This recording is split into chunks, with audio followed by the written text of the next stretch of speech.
Welcome back dear students, this is Atya Sharma. आज हम discuss करेंगे types of respiration. Types of respiration study करने से पहले हम देख लेते हैं बेटा कि नेचर में हमारे मेनली कितने टाइप के ऑर्गेनिज्म पाए जाते हैं, क्योंकि सभी ऑर्गेनिज्म में एक ही टाइप का रेस्पिरेशन नहीं होगा, किसी में किसी टाइप का होगा, किसी में कुछ और टाइप का होगा। तो सबसे पहले अगर हम बात करते हैं बेटा नेचर की, अगर हम नेचर में देखते हैं, नेचर में there are 2 types of organism on the basis of the presence और एब्सेंस ऑफ ऑक्सीजन। क्लियर है? अब देखिए, there are 2 types of organism. First one, those survive in the presence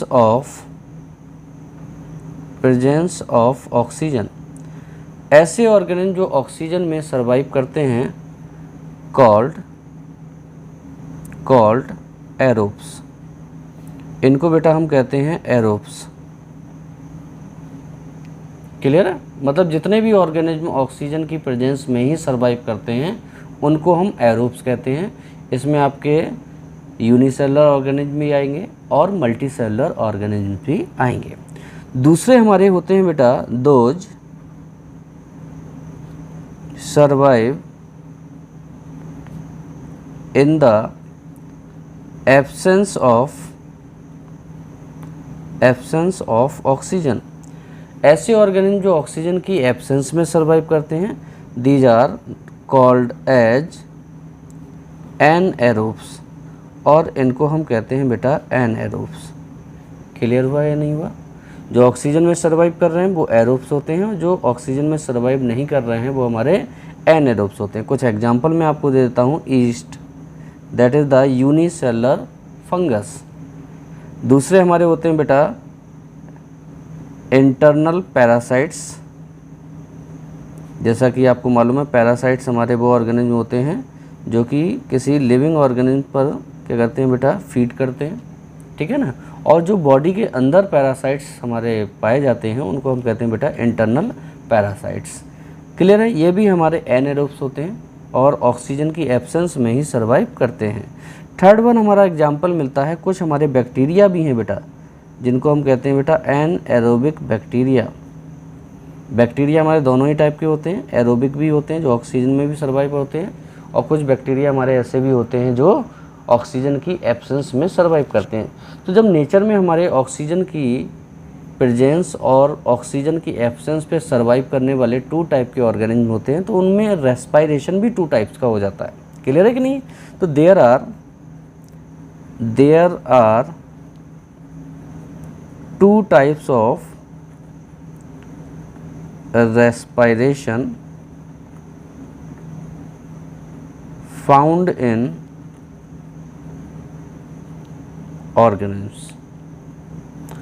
organism में 2 टाइप का हमारा क्या होता है बेटा, रेस्पिरेशन पाया जाता है। क्लियर है कि नहीं? Number first, aerobic respiration, that is found in the aerobes. ये एरोब्स में पाया जाएगा, जो ऑक्सीजन में सर्वाइव करते हैं उन ऑर्गेनिज्म में पाया जाएगा। दूसरा हमारा होता है बेटा एनएरोब या anaerobic respiration, that is found in the anaerobes, जो कि हमारे एनएरोब्स में पाया जाता है। क्लियर है कि नहीं है? नाउ अब अगर हम बात करते हैं बेटा कि रेस्पिरेशन क्या था, मैंने जैसे लास्ट टाइम भी आपको बताया था, रेस्पिरेशन एक प्रोसेस होती है टू रिलीज द एनर्जी को रिलीज करने की। इसमें हमारे जो रेस्पिरेटरी सब्सटेंस होते हैं, मेनली हमारा ग्लूकोज। अगर ग्लूकोज का हम एग्जांपल लेके चलते हैं तो हमारा ग्लूकोज क्या होगा, it is break down and release the energy, और ये आपकी क्या होगा बेटा, एनर्जी को रिलीज करता है। इसके अलावा ये आपके कुछ बाई प्रोडक्ट्स को भी क्या करता है बेटा, रिलीज करता है। बाई प्रोडक्ट आपका कार्बन डाइऑक्साइड, वाटर, ठीक है ना, ऐसे आपके क्या होंगे, प्रोडक्ट्स होंगे। तो तो एनर्जी के साथ साथ जो भी हमारे प्रोडक्ट्स हैं रिलीज हो रहे हैं वो हमारे बाई प्रोडक्ट्स में आते हैं, क्योंकि मैंने बताया था बेटा रेस्पायरेशन का मीन्स ओनली रिलीज और production of the energy. Energy को छोड़कर जितने भी प्रोडक्ट आपके प्रोसेस में ऑब्टेंड हो रहे हैं all are the by product. Clear हुआ क्या नहीं हुआ? तो अब अगर इसको हम डिफाइन करें तो हम देखेंगे कि जो रेस्पायरेशन है हमारा, इसको हम 2 टाइप से डिफाइन कर सकते हैं। देखिए रेस्पायरेशन की जो प्रोसेस होती है, रेस्पायरेशन कंप्लीटेड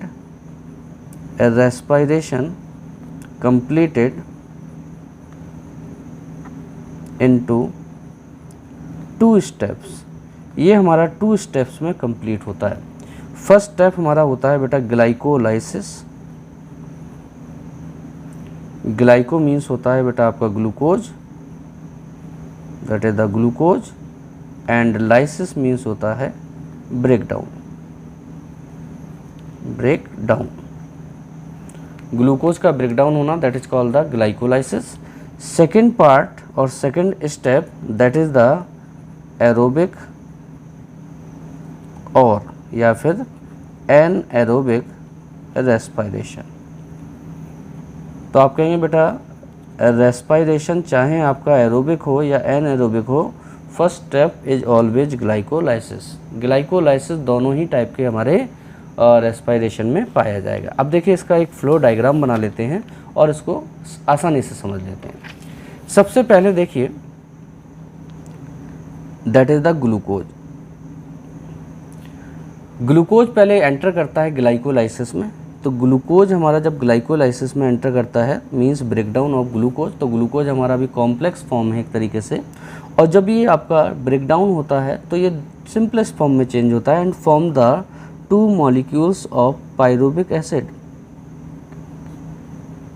और also known as the 2 molecules of pyruvates. Clear है? तो यहाँ देख रहे हैं बेटा पहला स्टेप हमारा हो गया, that is called the glycolysis. इसी को हम ग्लाइकोलाइसिस कहते हैं बेटा। और ग्लाइकोलाइसिस की जो प्रोसेस होती है that is occur in the cytoplasm of the cell. ये सेल के साइटोप्लाज्म में होती है। और आपको मालूम है कि जब भी कोई कॉम्प्लेक्स फॉर्म सिंपलेस्ट फॉर्म में चेंज होता है तो it release some amount of energy. और ग्लाइकोलाइसिस में जो एनर्जी रिलीज होती है it is 2 molecules of adenosine triphosphate और एटीपी। तो फर्स्ट स्टेप में भी हमारी थोड़ी सी एनर्जी रिलीज होती है, that is equal to the 2 molecules of ATP. Clear है कि नहीं? अब यहाँ से हमारा सेकंड स्टेप स्टार्ट होगा। अगर ऑक्सीजन की प्रेजेंस होगी that is called the aerobic, और ऑक्सीजन की एब्सेंस होगी that is called the anaerobic. तो पहला पार्ट लेके चलते हैं बेटा हम aerobic respiration, that is the aerobic respiration, मतलब occur in the presence of the oxygen. Clear है कि नहीं? तो मैंने बताया जब भी ऑक्सीजन की प्रेजेंस होगी तो pyruvic acid that enter to the mitochondria, ये हमारा माइटोकॉन्ड्रिया में जाएगा और इसका 100% ब्रेकडाउन कर दिया जाएगा। और जब पायरुविक एसिड, देखिए ग्लूकोज अगर आप रिप्रेजेंट ग्लूकोज कर रहे हैं तो ग्लूकोज से कर सकते हैं, लेकिन हम स्टेप बाय स्टेप प्रोसेस दे रहे हैं। तो अब हम माइटोकॉन्ड्रिया में ग्लूकोज एंटर नहीं करेगा, एक ग्लूकोज के या 1 मॉलिक्यूल ऑफ ग्लूकोज से हमारे 2 मॉलिक्यूल्स ऑफ पायरुविक एसिड बने हैं। तो ये पायरुविक एसिड एंटर करेगा 2 molecules of pyruvic acid, 2 molecule of pyruvic acid. Pyruvic acid हमारा माइटोकॉन्ड्रिया में एंटर करेगा और यहाँ कंडीशन होगी बेटा प्रेजेंस ऑफ ऑक्सीजन, ऑक्सीजन की प्रेजेंस है और ये ब्रेकडाउन होता है 6 carbon dioxide, 6 molecule of water and release 36 molecules of ATP. Clear है कि नहीं? जबकि इससे पहले हमने जो स्टेप पढ़ा था इसमें हमने देखा था कि ग्लूकोज के एक मॉलिक्यूल से हमें 38 मॉलिक्यूल्स ऑफ एटीपी ऑब्टेंड होते हैं। तो अगर हम पूरी प्रोसेस को देखें तो देखिए फर्स्ट स्टेप ये है और सेकंड स्टेप ये है। यहाँ पर आप देख रहे हैं 2 एटीपी ऑब्टेंड हुए और साथ में यहाँ हमें 36 एटीपी ऑब्टेंड हुए। तो total ATP the molecules that obtained in the glycolysis and molecules of ATP obtained in the aerobic respiration। तो आप देख रहे हैं बेटा यहाँ पर कि ग्लाइकोलाइसिस में आपको 2 ATP मिले थे, साथ में एरोबिक रेस्पायरेशन में हमें 36 ATP मिल रहे हैं और ओवरऑल जो एटीपी हो जाते हैं हमारे 1 ग्लूकोज मॉलिक्यूल से, these are 38 molecules of ATP obtained from the oxidation of the 1 glucose molecules. Clear हुआ यहाँ तक बेटा? नाउ अब हम बात करेंगे बेटा सेकेंड स्टेप की इसके। अगर ये प्रोसेस हमारी in the absence of oxygen होगी, that is called the anaerobic respiration. Anaerobic respiration, that is occur in the absence of oxygen, oxygen की एब्सेंस में होगा और प्रोसेस हमारी कंप्लीट होती है इन द साइटोप्लाज्म। मतलब ये माइटोकॉन्ड्रिया में एंटर नहीं करेगा, क्योंकि माइटोकॉन्ड्रिया में एंटर करने के लिए ऑक्सीजन ज़रूरी है। क्लियर है? अब देखिए एनएरोबिक रेस्पिरेशन की 2 कंडीशन बेटा यहाँ फॉलो होती हैं। नंबर फर्स्ट कंडीशन आप देखिए, पहली है इन द एब्सेंस ऑफ ऑक्सीजन। पहली कंडीशन में ऑक्सीजन बिल्कुल भी नहीं है, मतलब दैट इज फाउंड इन एनएरोब्स। ये कंडीशन हमारी एनएरोब्स के साथ होगी। क्लियर है? और इस प्रोसेस को हम एरोबिक रेस्पिरेशन की जगह इसको बोलते हैं ऑल्सो कॉल्ड फर्मेंटेशन। इस प्रोसेस को बेटा हम फर्मेंटेशन भी कहते हैं। क्लियर है? और फर्मेंटेशन में क्या होगा, देखिए मैंने उस समय भी आपको बताया था कि ये जो 2 पाइरुविक एसिड हैं, ये 2 pyruvic acid 2 molecules of pyruvic acid, ये पाइरुविक एसिड अब माइटोकॉन्ड्रिया में एंटर नहीं करेंगे बेटा, तो ये साइटोप्लाज्म में ही रहेंगे। कहाँ रहेंगे बेटा? साइटोप्लाज्म में ही रहेंगे। पाइरुविक एसिड देखिए ऑक्सीजन की प्रेजेंस में ही ब्रेक डाउन हो सकता था, अब ऑक्सीजन मिल नहीं रही है, ऑक्सीजन है नहीं इनके पास। इस केस में पाइरुविक एसिड क्या है बेटा, ये अनस्टेबल फॉर्म है, मतलब स्टेबल नहीं है, तो ये साइटोप्लाज्म में रहते हुए अपने आप को स्टेबल बना लेते हैं। मतलब पाइरुविक एसिड किसी दूसरे स्टेबल फॉर्म में क्या हो जाएगा, चेंज हो जाएगा। तो फर्मेंटेशन में pyruvic acid that change into the 2 molecule of C2H5OH, ये C2H5OH बनाता है, that is called the ethanol, और साथ में रिलीज होती है 2 मॉलिक्यूल ऑफ कार्बन डाइऑक्साइड, और साथ में बेटा कार्बन डाइऑक्साइड भी आपकी प्रोड्यूस्ड होती है। क्लियर है? दूसरा है बेटा लैक ऑफ ऑक्सीजन। अब यहाँ क्या है बेटा, यहाँ पर ऑक्सीजन एब्सेंट नहीं है, यहाँ ऑक्सीजन तो है लेकिन ऑक्सीजन की यहाँ क्या हो गई बेटा, डेफिशिएंसी हो गई है। तो डेफिशिएंसी में अलग टाइप का आपका रेस्पिरेशन होगा, लेकिन डेफिशिएंसी है, that mean it is the part of the anaerobic respiration. तो ये कहाँ होती है, फाउंड इन मल्टीसेलुलर एरोब्स। ये मल्टीसेलुलर एरोब्स में पाई जाती है जब उनके अंदर ऑक्सीजन की डेफिशिएंसी हो जाती है। क्लियर है? आगे देखिए, यहाँ पर जो 2 पाइरुविक एसिड हैं, 2 मॉलिक्यूल्स ऑफ पाइरुविक एसिड, तो मैंने बताया था बेटा पाइरुविक एसिड अनस्टेबल होता है, ऑक्सीजन मिल नहीं रही है, तो पाइरुविक एसिड किसी स्टेबल फॉर्म में चेंज होगा, जैसा कि यहाँ चेंज हुआ था, पाइरुविक एसिड चेंज हुआ था इथेनॉल में। क्लियर है? और यहाँ पाइरुविक एसिड क्या है बेटा, इथेनॉल में चेंज नहीं होता है। उसका रीज़न है कि मल्टी सेलुलर ऑर्गेनिज्म में जितनी ऑक्सीजन वो इनहेल्ड करते हैं उतनी ही ऑक्सीजन को वो CO2 को वो क्या करते हैं बेटा, रिलीज करते हैं। तो ऑक्सीजन और CO2 का जो अमाउंट होता है वो उनकी बॉडी में बिल्कुल सेम होता है। क्लियर है? लेकिन अगर उनकी बॉडी में पाइरुविक एसिड इथेनॉल में चेंज होगा तो ये CO2 की जो आपकी अमाउंट है उसको इंक्रीज कर देगा, CO2 आपका इंक्रीज हो जाएगा। क्लियर है? जिसकी वजह से उस मल्टी सेलुलर की ऑर्गेनिज्म की डेथ हो जाएगी due to the increase in CO2। Clear हुआ कि नहीं हुआ? तो ऐसे ऑर्गेनिज्म जो मल्टी सेलुलर होते हैं और उनमें पाइरुविक एसिड किस में चेंज होता है, it change into the 2 molecules of lactic acid. ये सीधे 2 मॉलिक्यूल ऑफ लैक्टिक एसिड में चेंज हो जाते हैं। और देखिए यहाँ पर CO2 का प्रोडक्शन नहीं हो रहा है।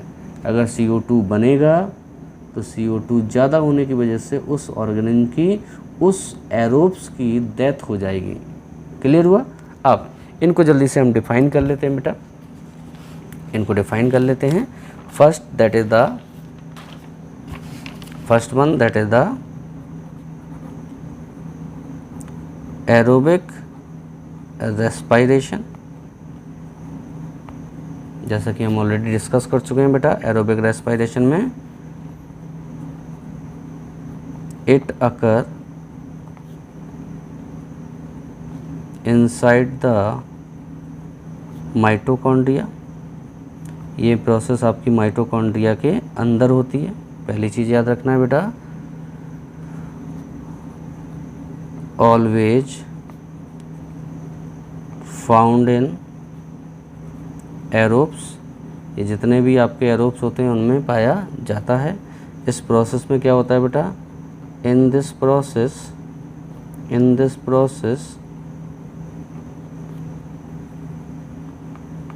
Glucose molecule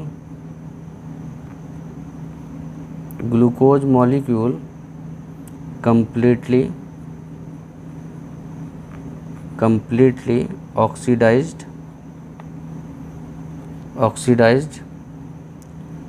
into the CO2, water and energy। Clear है बेटा? ठीक है। नाउ अगर हम यहाँ देखते हैं बेटा, तो इसको एक नॉर्मल सी एक रिएक्शन से रिप्रेजेंट कर देते हैं। Glucose that oxidize into the inside the mitochondria में एंटर करेगा in the presence of oxygen. Oxygen की प्रेजेंस होगी, इसीलिए ऑक्सीडेशन हो रहा है। तो ये फॉर्म करेगा बेटा 6 molecule of carbon dioxide, 6 molecule of water and overall 38 molecules of ATP, जैसा कि हमने पीछे डिस्कस किया है। क्लियर है बेटा? Next second that is the anaerobic respiration. तो मैंने बताया बेटा एनएरोबिक रेस्पिरेशन में 2 कंडीशन आपकी हो सकती हैं। तो सबसे पहले तो हम देखते हैं ये किन में पाया जाएगा। It is found in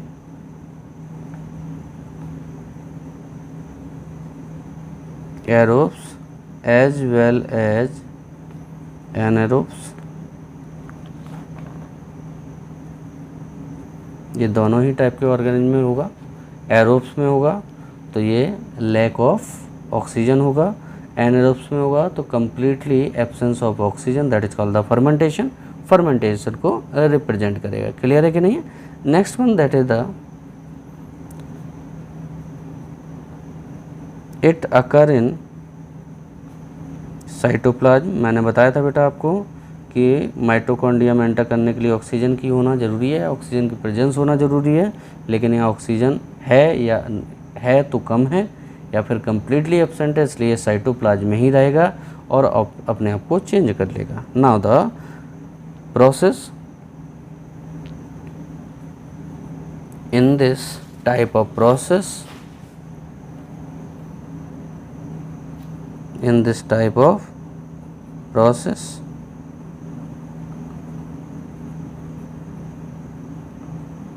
glucose molecule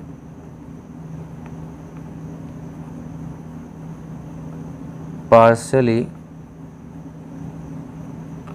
break down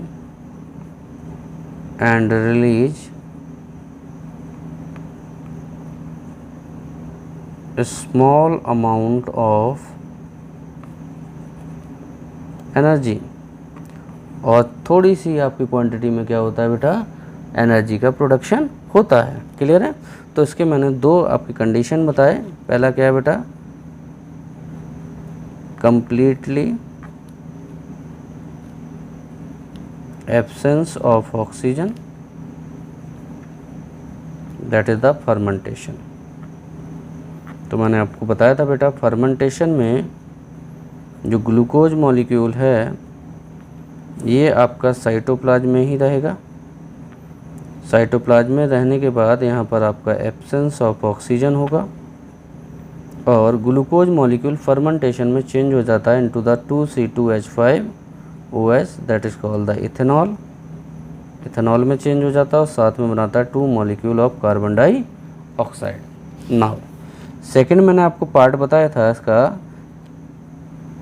lack of oxygen. Oxygen तो है लेकिन ऑक्सीजन की डेफिशिएंसी है, तो that is found in the multicellular and multicellular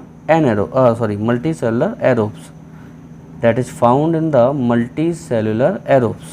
Now in this process glucose partially break down into the cytoplasm, और यहाँ पर absence की जगह करेंगे बेटा लैक ऑफ ऑक्सीजन। क्लियर है? तो इसमें ग्लूकोज चेंज होता है 2 मॉलिक्यूल ऑफ लैक्टिक एसिड, लेकिन यहाँ पर बेटा आपका CO2 का प्रोडक्शन नहीं होता है।